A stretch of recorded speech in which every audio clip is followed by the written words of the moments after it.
هدف په مخ مو دا ده چې د بزګرانو باغوانانو هغه کسان چې کښت او کرونده کوي د هغو سره ووینو، د هغو ستونزې او مشکلات واورو او ترڅنګ یې د دې د مشکلاتو په حلولو کې ورسره مرسته وکړو. چې اسلام مبارک له خوا څخه یو حکم سوی چې مازاد غنم بلابود غنم چې ولایاتو کې شته د هغو څخه یې رانیسئ.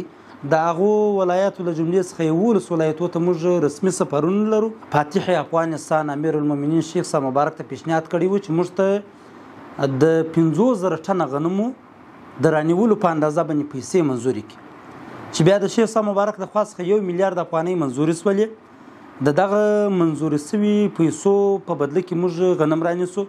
او انشاءالله الرحمن څه بلابود 8,000 میټریک ټن غنم سي، چې د بلخ ولایت سهمیه تقریبا 3,096 ټنه کېږي. دې هدف دا دی چې د بزګرانو ملاتړ وسي، بزګران تشویق سي تر څو غنم وکري، د کوکنارو نورو خراب کښتونو څخه راوګرځېږي. غنم ذخیره کوو، وخت که چیرې قحطي راغله، خدای نکرده مشکلات پیښ سول، خلک وځپل سول، خلک متضرره سول، غمجن سول، په هغه حالت کې به موږ خپل په ذخایرو او سیلوګانو کې غنم ذخیره لرو او د دې سره به معاونت او کومک کوو او د دې لاسنیوی به کوو.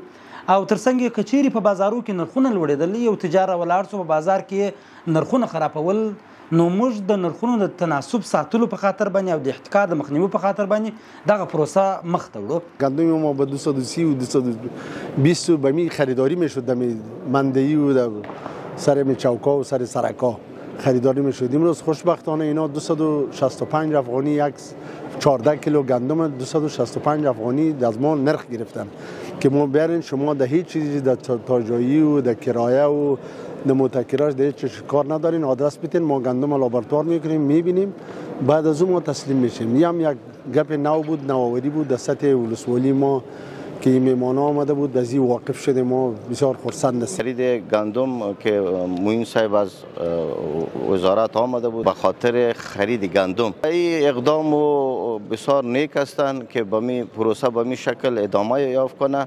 انشالله به توکل خدا برای زائرین 100% با مفید و با فایده زائرین هستند.